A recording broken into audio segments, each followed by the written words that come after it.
Hi guys, this is Shashwat here. Hope you all are doing well. So right now I thought of making a quick session for the students preparing for the NATA third attempt, a discussion on the different kinds of aptitude questions that might come, because I know many of you are having a doubts related to this, what kind of questions do come in the aptitude section, what are the questions we need to go through and all these stuffs and all. So without wasting any time, I will make this session very quick and let's have a look at what are the type of questions that you can expect or that you get to see in your NATA exam of third attempt, which will be comparatively similar to the attempts which are held before. So firstly, what we get to see in the aptitude section, is comprised of everything that you have, that is your part A in the whole syllabus. Part B is nothing but just having a very few questions. It's just 10 questions. A picture is shown to you for 30 seconds, two questions answered on that. As simple as that.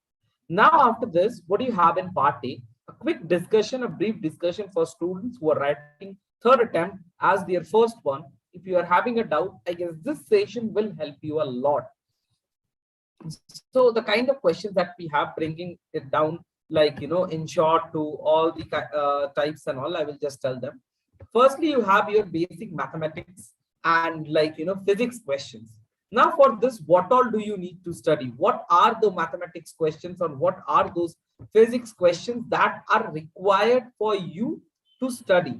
So while you are going for NATA exam, please remember it's not as hard as, or comparatively not that complicated like a JEE mains entrance examination. So the physics or the maths which you have is from your basic syllabus of 9th or 10th standard. Please keep it in mind while preparing for your NATA entrance examination for the third attempt. Now, after this, once we go and go for the other topics, before that, some of you might have the question, then what about the 11th and 12th syllabus? Don't need to study that? Are there no questions coming from that part? So the answer to this very question I will tell you over here. What happens is that there are a few chapters which are comparatively easier, I feel, not that much complicated. You have permutation combination, you have set relation, you have a few questions related to these. But mostly if you go on the paper and check it out, it is as simple as your 9th or 10th standard ka syllabus. So please keep it in mind, everyone. After that, what we look for is your basic questions from English. So what you have is the passage type questions. Yeah, there might be some now passage type questions. For example, let me clear it out for you all. You will be given a passage. You need to read that out, then quickly go for the kind of questions like 2 or 3 questions will be coming from that passage. Now, these questions not only will be something related to that you are reading the passage and you are trying to answer the questions which the answers of which are already there in the passage. The questions can be also related to something as in a synonym or an antonym or something related to your grammar and all that you have learned beforehand. So these are related to your basics in English, you can tell. Okay. Now after that, what we have is theory of architecture.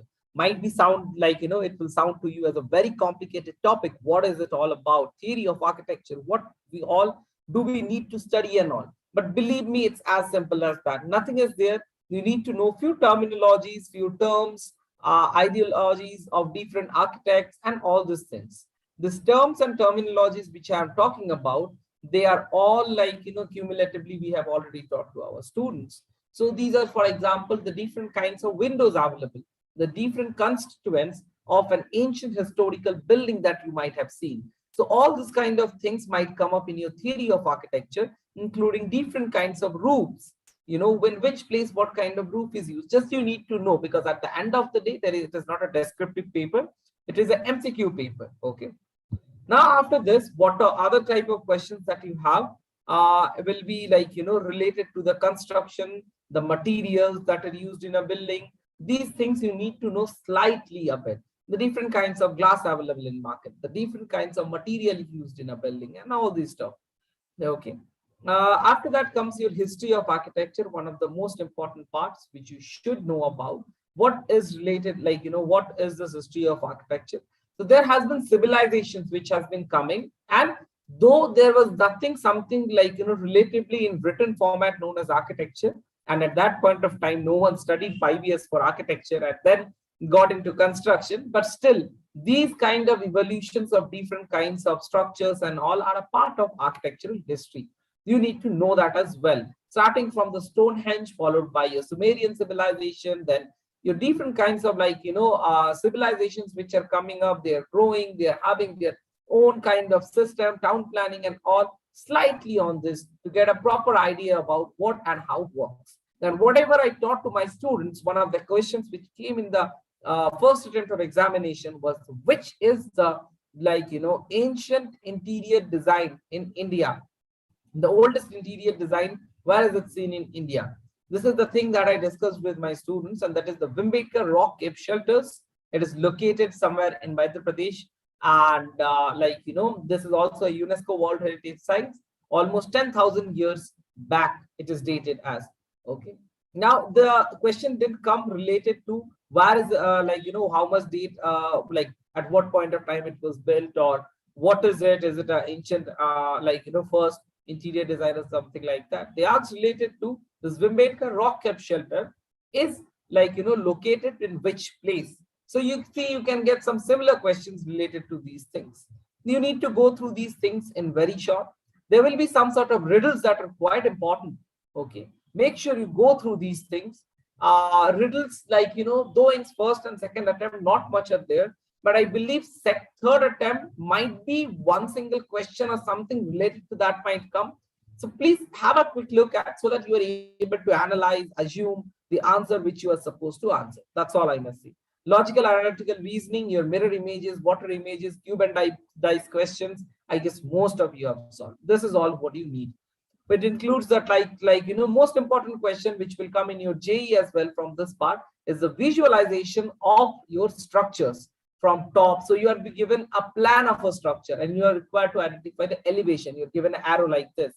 So this kind of questions are coming in your NATA examination, followed by plan-based questions. So there's different Indian temples which are there. South Indian style is known as the Dravidian. There is a North Indian style known as the Nagra style. Different Indian temples which are there, their plan-based questions might come for your examination, showing you a plan, asking you to identify, okay, what is this particular place inside the temple known as? Is it a Garbhagriha, Shikara? Is it a Mandapa? What is? Now, what kind of temple is it? To which god is it dedicated to? There are different symbols or ideologies that you need to know before going for your examination, and that will help you out.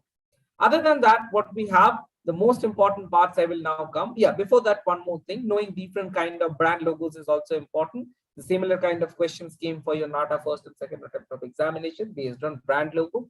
They might ask you to find out the odd one out, which is the usual format of question they ask for this brand logo thing. Now you have something which is most important, 3 marks questions usually.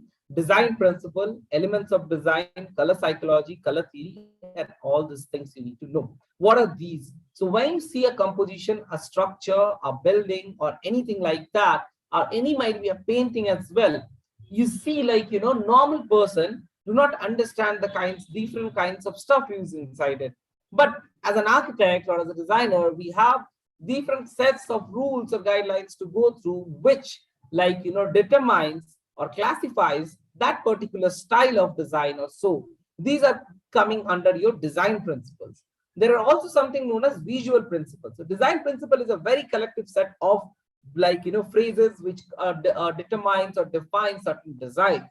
But visual principles also include something which gives you a sense or a feeling when you are seeing something.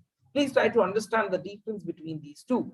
Now, when NATA will be asking you a question, they will tell that identify the 3 or the 4 most important visual principles in that particular composition.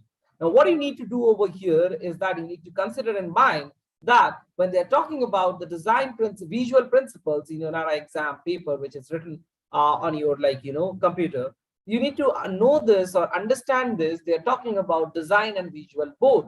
So whatever you can see in the visual principle, that comes under your design principles as well. Why it happens? Let me give you a very good example. See, for any person, any human being, to identify that, okay, this is a design principle, or for the first ever human being who stated, okay, this format is known as symmetry, this is a symmetry, that person needs to have eyes to see, visualize, understand, and followed by replicate it in form of a design or give it a term or a word.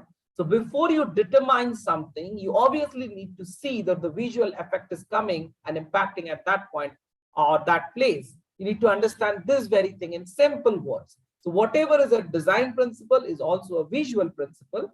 But always remember, every visual principle is not a design one, because some things are visually seen, but they are not considered under design principle. Now you have elements of design. Now these design principles, you are identifying them by seeing them, but there are some sort of elements which they form that particular structure. So for example, if you need to identify symmetry in a particular composition, there might have been introduction of lines, points, shapes that form that particular shape or structure. Understand this particular thing. So this particular set of elements by the constituent of which gives you the understanding of a design or a composition or whatever it might be. These elements are known as elements of design. As simple as that. Please try to understand. Now, after that, what we have is your color psychology, color theory. Very simple. For example, on YouTube, you see YouTube, the tube is written with a background. That is giving you a sense of contrast, creating your drawing your attraction always towards that tube. So, any brand, any logo, anything that you see, there is a center of attraction or a point of attraction. How is it created? Created using a set of contrast. So the contrast is created between that object which is highlighted and the one which is the color which is there in the background. Not always in terms of color, sometimes in architecture might be in terms of shape as well. So these things are related to color. The color gives you a sense. So for example, white gives you a sense of peace, whereas black gives you a sense of darkness. Sometimes, see, if you have seen the movie Batman, you have seen the city of Gotham always in some sort of darkness, because that vibe, that feeling, that atmosphere needs to be arranged for you to give you that sense or feeling for that particular set where Batman is working. It is not like, some other movie where you are shown a daylight. Every time you will see is it very dawn or in the eve, night time. That's all.